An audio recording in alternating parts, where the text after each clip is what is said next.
What's up, everybody? Brett Mix here, Mixer Madness. So this was the 168th episode of Raw in its history. This is the 42nd week of the Monday Night Wars, WWF side.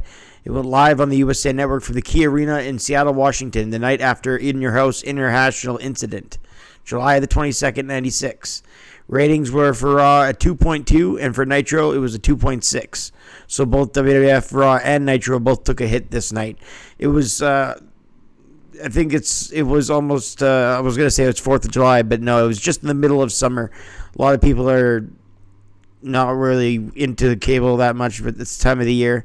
So now after this week's loss, the total scoreboard is now 17 wins for the WWF, 23 losses, 2 draws, all time for Raw through 42 weeks of the Monday Night War. And that Raw that lost the week with the 2.2 rating was brought to you by Jerry Lawler and Vince McMahon.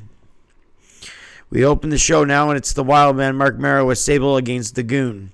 Mero going at it with any kind of gimmick. Last week it was T.L. Hopper, the plumber. Now it's the Goon, ex-hockey player. The King said on commentary, "Why would the Rangers sign Gretzky, McMahon, when they could have got the Goon?" McMahon was like, "I say." Austin did commentary and said he opened with a can of whoop-ass on Mero last night. First time he said that on Raw. That's the first time Stone Cold Steve Austin's ever said a can of whoop-ass on Raw. There's a first for everything. The Goon with a knee lift to Mero in the ring, and his attire must be awfully uncomfortable. Wearing all that hockey equipment in the ring, I know it makes you feel so big. I used to be a goalie, and I used to wear those pants. It makes you add on layers, and the Goon's a pretty decent-sized guy, so it's got to be extra hard for him to wrestle in. The Wild Man tried to do a head scissors or a Hurricane Rana, but the Goon didn't flip over like he was supposed to, and McMahon noticed it too. Mero kind of threw a tantrum a little bit, and McMahon's like, attempted Hurricane Rana or something. Forget what he said, but Mero got visibly mad. Then a back body drop and a high knee by Mero. The Goon that sent the Goon to the outside. The Goon slipped on the icing, or the ice, McMahon said, because there was icing on the mat, because earlier in the night, they had a birthday. I'll talk about this later when they have the match. But Shawn Michaels was given a birthday cake by the Smoking Guns.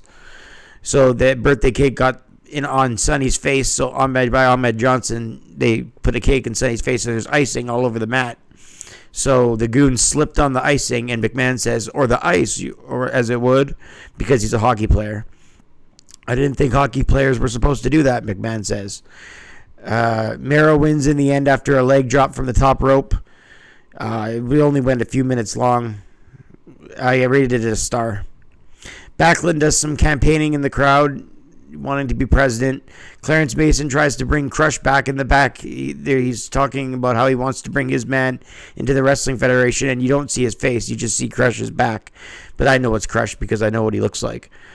Then they advertise a Boiler Room brawl for The Undertaker and Mankind at SummerSlam, as they show that Mankind wrestled to the Boiler Rooms, that's where he hides out a lot. So they're going to have a Boiler Room brawl between Mankind and The Undertaker. That's just one of their good matches in their historic rivalry. Mankind took on a newcomer called Freddie Joe Floyd. Freddie Joe Floyd's first outing in the WWF, says McMahon. Well, it's good to know. He was a pretty vanilla individual. He was just a guy with tights called Freddie Joe Floyd. Mankind with right hands and a knee to the face, like Mankind does that running knee. A leg drop, and Floyd with a lariat up to his head by extending the rope. Mankind with a clothesline to Freddie Joe Floyd, and he comes in with big kicks. A scissors kick to the top rope, Freddie Joe Floyd, and then he flips a flying reverse elbow. An Oklahoma roll and he's from Oklahoma too. So Oklahoma roll by the man from Oklahoma, and Mankind bumped into the rope, breaking the balance of Freddie Joe Floyd, and then Mankind drops Freddie Joe Floyd, going first on the top rope. So he lost his balance after he was dominating Mankind for a bit. Mankind all of a sudden slaps on the mandible claw after Freddie Joe Floyd lost his balance. And on the mat, Mankind makes him submit to the mandible claw. Mankind goes over. I give the match a star and a quarter. Goldust took on Barry Horowitz next, and Brian Pillman was on commentary. Brian Pillman, the King said something about McMahon needing more censors now that Brian Pillman's there. And Brian Pillman is just great on commentary. He was ripping apart everything, and then he's like, I guess I can't He even said something about Marlena and Sable going after each other's carpets. I can't believe he was allowed to say that. And then talked about a threesome with them, and he even talked about, he said something like, I can't attack Horowitz because it'll be anti-Semitism, or he made even a remark like that. So yeah, Pillman was trying to be cutting edge at the time. There was in this match here, Goldust and Barry Horowitz, there was nothing but a leg grapevine and a curtain call. That's it. Under a minute. Goldust wins after that, half a star. Only because I like Goldust and they're pushing him. So half a star, or else it would be a dud. The man they call Vader in the ring with Jim Cornette right now for a promo. Cornette had a great line in this promo. He had a line in here which I'd never heard of, and it's good. I could use it. Cornette said, McMahon, who won an international incident? And McMahon said, your client Vader, but he had some help. Cornette answers with this line. This is the line I'd never heard. He says, McMahon, when I ask what time it is, don't tell me who built the watch. So that's to say it only matters what happens, not how it happens. It's a clever way of saying what happened. Just tell me the answer. Don't tell me how it happened. So when you ask what time it is, he's not saying don't tell me who built the watch that says the time.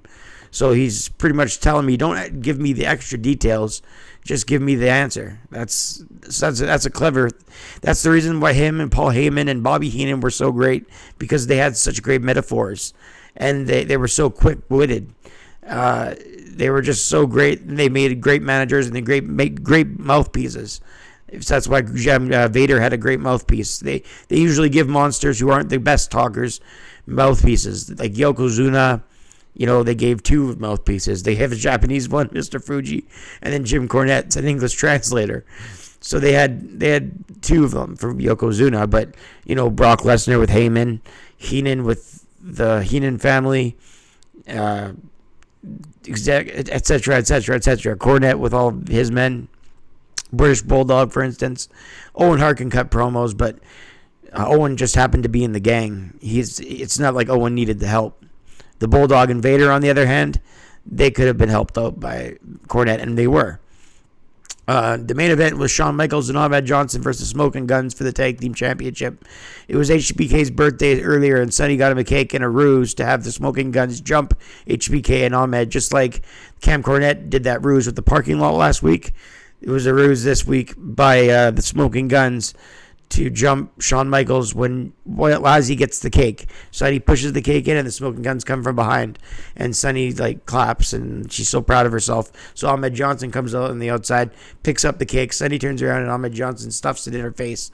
And Sonny's just full of cake, and she's still full of cake. An hour later, I guess the show's only an hour at this time. So Sonny's still full of the cake during the match. Shawn Michaels and Ahmed were a cohesive unit in the match. This match consisted of the Billy Gunn and Bart Gunn, the Smoking Guns just cutting off their half of the ring and just torquing the arm of Shawn Michaels, making frequent tags, cutting off the ring. Billy with rights to HBK in the corner, tagging to Bart. They double teamed him here and there. So Ahmed needed the hot tag, but he just wasn't getting it. The Smoking Guns just continued to dominate Shawn Michaels. This is pre-Hardy Boys days, as they did a Whisper in the Wind type move where Gunn came flying off Bart, who was on all fours, and like a Whisper in the Wind type maneuver, but a shot to the throat instead. Ahmed finally gets the hot tag, and then he comes in clotheslining everybody, and all of a sudden Farouk Assad from the back, Ron Simmons comes from the back, and was wearing this ridiculous blue outfit with a silver helmet. And he'd debut as Farouk Assad, Sonny's man. This is Sonny's third man. She has a Smoking Guns, and now Farouk. This is his debut. He just injured Ahmed Johnson, and that's how the show ended. They'd go on to have a feud for about a year. I rated the tag match 2 stars. So the show closes with Farouk attacking Ahmed Johnson, and Shawn Michaels sort of fought back, but a lot of people broke it up. Ahmed Johnson would get injured from this going forward, and he'd feud with them for the better part of a year, like I said. I gave this Raw a 5 out of 10. Again, it scored a 2.2 on cable, losing to Nitro's 2.6. But I gave it a 5 out of 10 because I don't want to make these Raws fail. They were a better effort than 1993 and 94. We can say that. Well, tune in to next week's Raw. As for this week's Raw, 5 out of 10, and so and so. I'm Red Mix, and I'm out.